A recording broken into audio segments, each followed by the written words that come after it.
The first year of Epps' residence on the bayou, 1845, the caterpillars almost totally destroyed the cotton crop throughout the region. There was little to be done, so that the slaves were necessarily idle half the time. However, there came a rumor to Bayou Boeuf that wages were high and laborers in great demand on the sugar plantations in St. Mary's Parish. This parish is situated on the coast of the Gulf of Mexico, about 140 miles from Avoyelles. The Rio Teche, a considerable stream, flows through St. Mary's to the Gulf. It was determined by the planters, on the receipt of this intelligence, to make up a drove of slaves to be sent down to Tuckapaw in St. Mary's, for the purpose of hiring them out in the cane fields. Accordingly, in the month of September, there were 147 collected at Holmesville, Abram, Bob, and myself among the number. Of these, about one half were women. Epps, Alonson Pierce, Henry Toller, and Addison Roberts were the white men selected to accompany and take charge of the drove. They had a 2-horse carriage and 2 saddle horses for their use. A large wagon, drawn by 4 horses, and driven by John, a boy belonging to Mr. Roberts, carried the blankets and provisions. About 2 o'clock in the afternoon, having been fed, preparations were made to depart. The duty assigned me was to take charge of the blankets and provisions, and see that none were lost by the way. The carriage proceeded in advance, the wagon following. Behind this the slaves were arranged, while the 2 horsemen brought up the rear, and in this order the procession moved out of Holmesville. That night we reached a Mr. McCrow's plantation, a distance of 10 or 15 miles, when we were ordered to halt.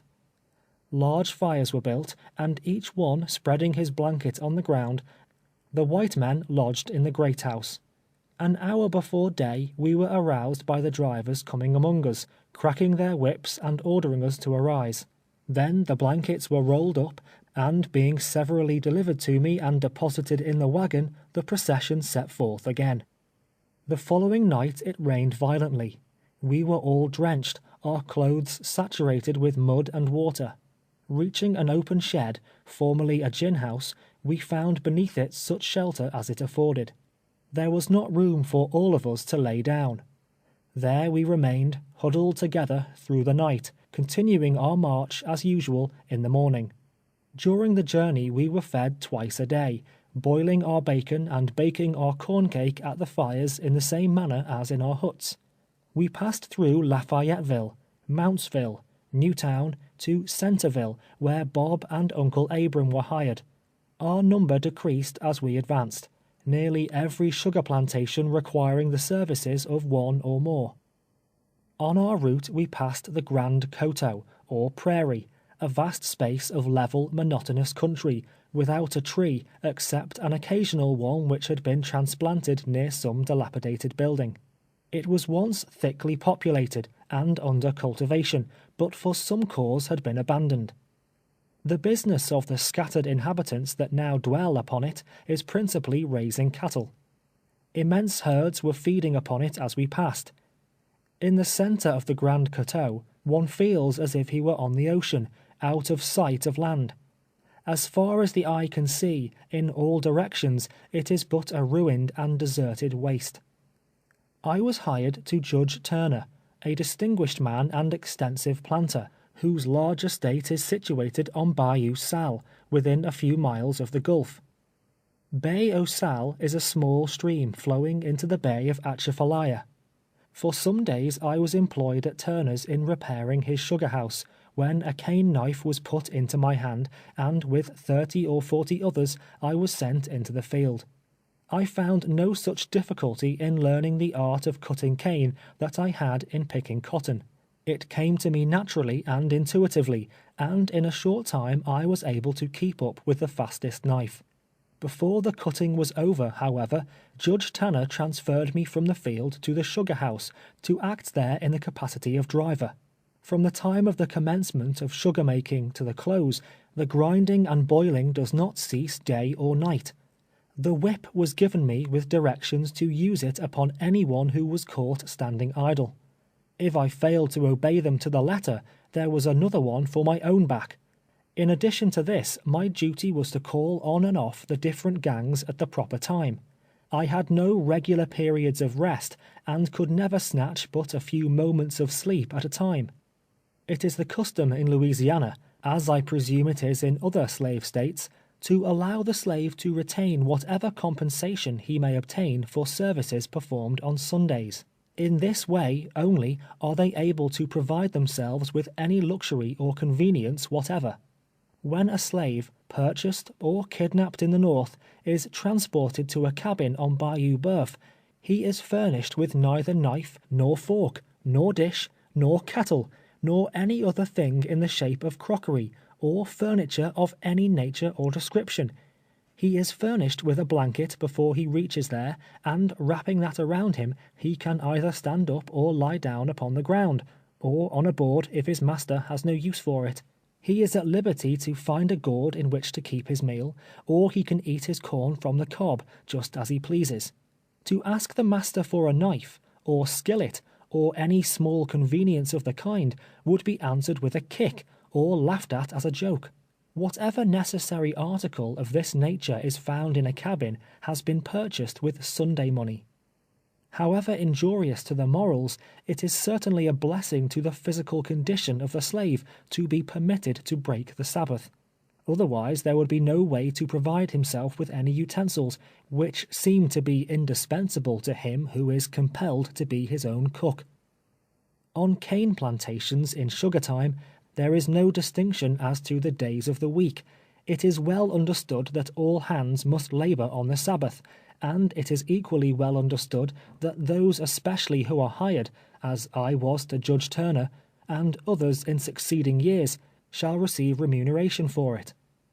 It is usual, also, in the most hurrying time of cotton picking, to require the same extra service.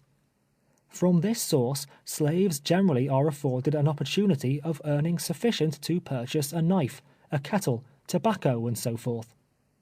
The females, discarding the latter luxury, are apt to expend their little revenue in the purchase of gaudy ribbons, wherewithal to deck their hair in the merry season of the holidays. I remained in St. Mary's until the 1st of January, during which time my Sunday money amounted to $10. I met with other good fortune, for which I was indebted to my violin, my constant companion, the source of profit and soother of my sorrows during years of servitude. There was a grand party of whites assembled at Mr. Yarney's, in Centerville, a hamlet in the vicinity of Turner's plantation. I was employed to play for them, and so well pleased were the merrymakers with my performance that a contribution was taken for my benefit, which amounted to $17. With this sum in possession, I was looked upon by my fellows as a millionaire. It afforded me great pleasure to look at it, to count it over and over again, day after day. Visions of cabin furniture, of water pails, of pocket knives, new shoes and coats and hats floated through my fancy, and up through all rose the triumphant contemplation that I was the wealthiest "nigger" on Bayou Boeuf. Vessels run up the Rio Teche to Centerville. While there, I was bold enough one day to present myself before the captain of a steamer, and beg permission to hide myself among the freight. I was emboldened to risk the hazard of such a step from overhearing a conversation, in the course of which I ascertained he was a native of the North. I did not relate to him the particulars of my history, but only expressed an ardent desire to escape from slavery to a free state. He pitied me, but said it would be impossible to avoid the vigilant custom house officers in New Orleans, and that detection would subject him to punishment, and his vessel to confiscation. My earnest entreaties evidently excited his sympathies, and doubtless he would have yielded to them, could he have done so with any kind of safety.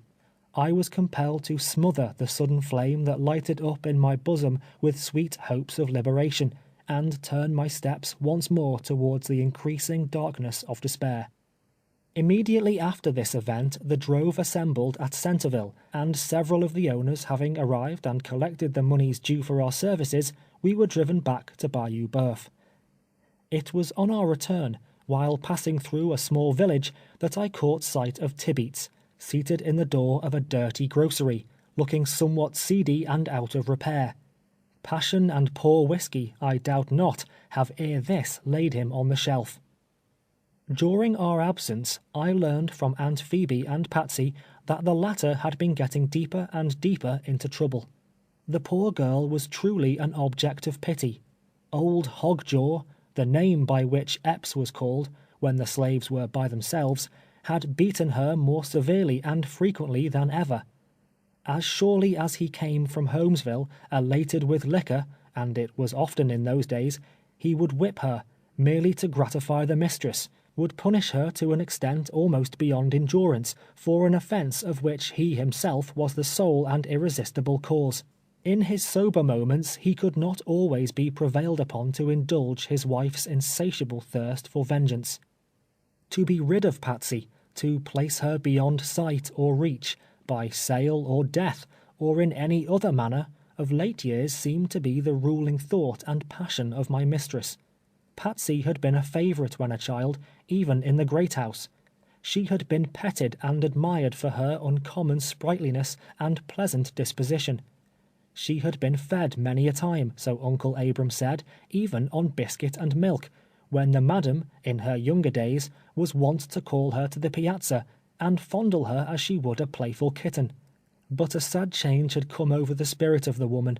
Now only black and angry fiends ministered in the temple of her heart, until she could look on Patsy but with concentrated venom. Mistress Epps was not naturally such an evil woman, after all. She was possessed of the devil, jealousy, it is true, but aside from that, there was much in her character to admire. Her father, Mr. Roberts, resided in Cheneyville, an influential and honorable man, and as much respected throughout the parish as any other citizen. She had been well educated at some institution this side the Mississippi, was beautiful, accomplished, and usually good-humored. She was kind to all of us but Patsy, frequently, in the absence of her husband, sending out to us some little dainty from her own table. In other situations, in a different society from that which exists on the shores of Bayou Boeuf, she would have been pronounced an elegant and fascinating woman. An ill wind it was that blew her into the arms of Epps. He respected and loved his wife as much as a coarse nature like his is capable of loving, but supreme selfishness always overmastered conjugal affection. He loved as well as baser natures can, but a mean heart and soul were in that man. He was ready to gratify any whim, to grant any request she made, provided it did not cost too much. Patsy was equal to any two of his slaves in the cotton field. He could not replace her with the same money she would bring. The idea of disposing of her, therefore, could not be entertained. The mistress did not regard her at all in that light. The pride of the haughty woman was aroused. The blood of the fiery Southern boiled at the sight of Patsy, and nothing less than trampling out the life of the helpless bondwoman would satisfy her. Sometimes the current of her wrath turned upon him whom she had just cause to hate, but the storm of angry words would pass over at length, and there would be a season of calm again. At such times Patsy trembled with fear, and cried as if her heart would break, for she knew from painful experience that if mistress should work herself to the red-hot pitch of rage, Epps would quiet her at last with a promise that Patsy should be flogged. A promise he was sure to keep.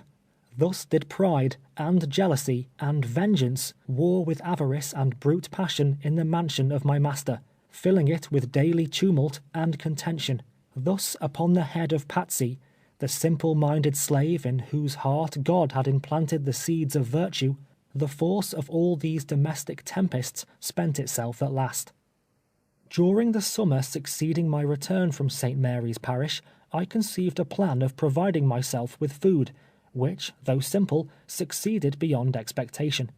It has been followed by many others in my condition, up and down the bayou, and of such benefit has it become that I am almost persuaded to look upon myself as a benefactor. That summer the worms got into the bacon. Nothing but ravenous hunger could induce us to swallow it. The weekly allowance of meal scarcely sufficed to satisfy us. It was customary with us, as it is with all in that region, where the allowance is exhausted before Saturday night, or is in such a state as to render it nauseous and disgusting, to hunt in the swamps for coon and opossum. This, however, must be done at night, after the day's work is accomplished. There are planters whose slaves, for months at a time, have no other meat than such as obtained in this manner. No objections are made to hunting, inasmuch as it dispenses with drafts upon the smokehouse, and because every marauding coon that is killed is so much saved from the standing corn. They are hunted with dogs and clubs, slaves not being allowed the use of firearms.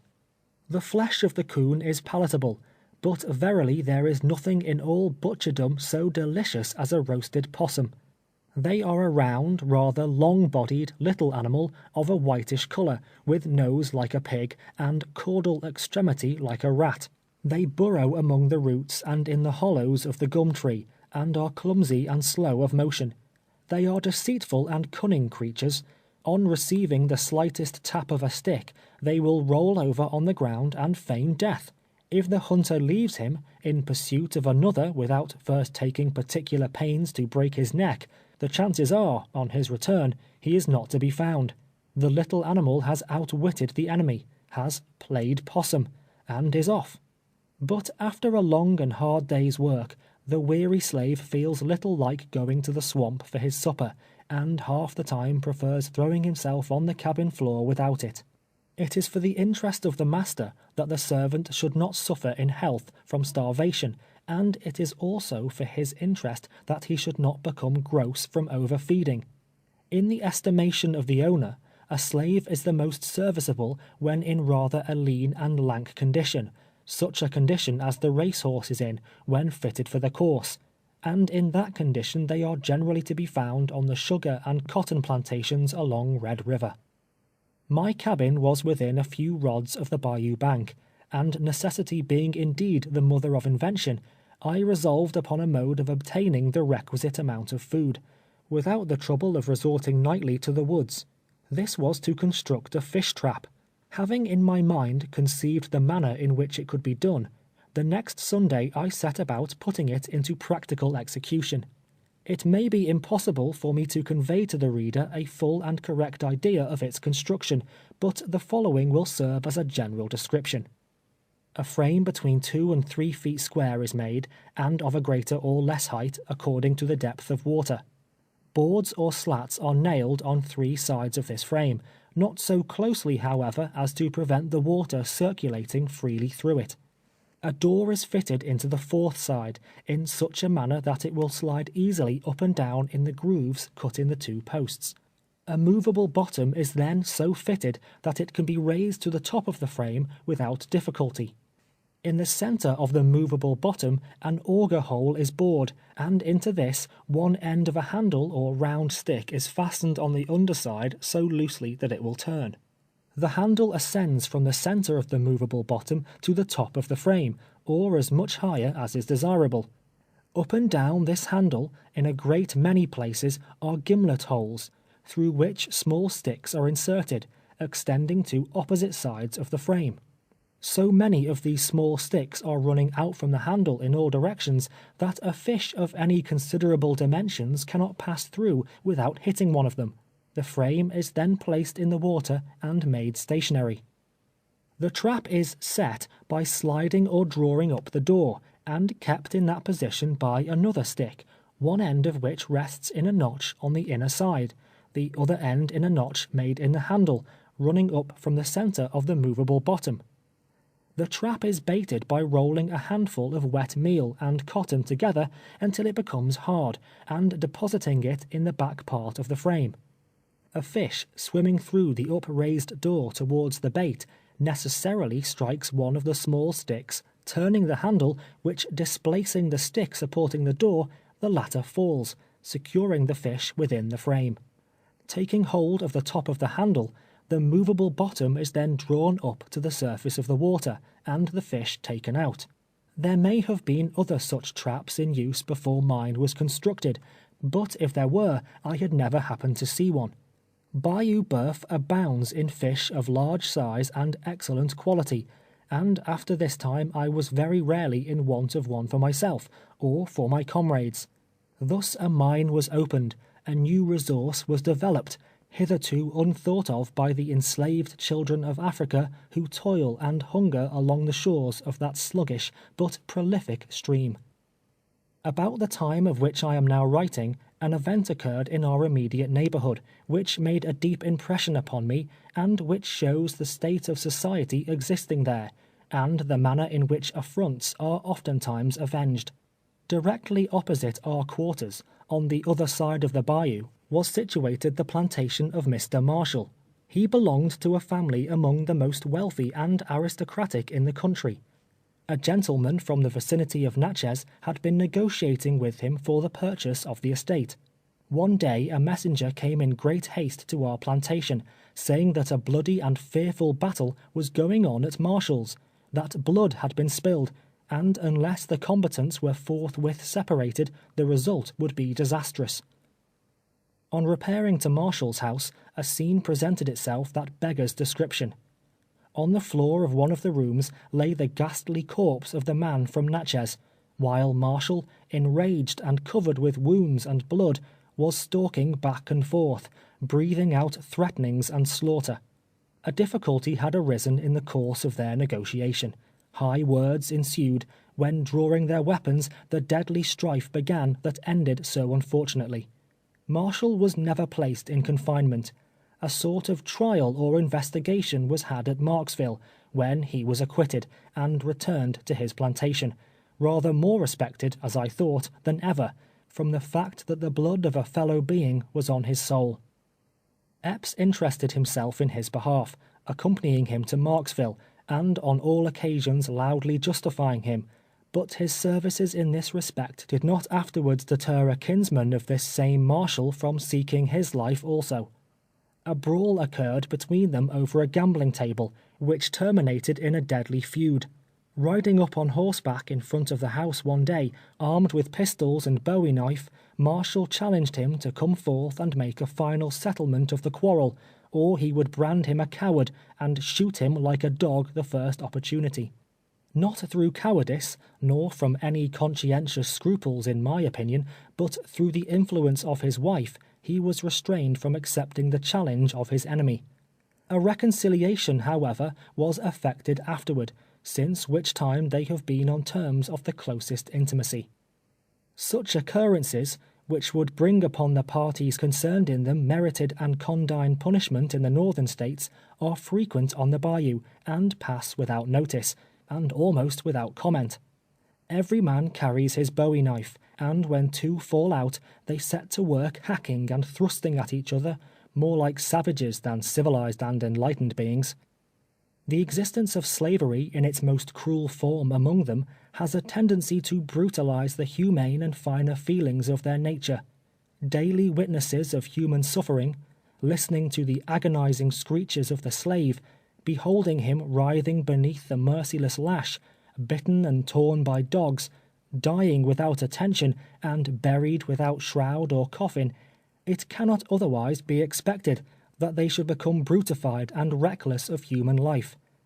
It is true there are many kind-hearted and good men in the parish of Avoyelles, such men as William Ford, who can look with pity upon the sufferings of a slave, just as there are, all over the world, sensitive and sympathetic spirits, who cannot look with indifference upon the sufferings of any creature which the Almighty has endowed with life.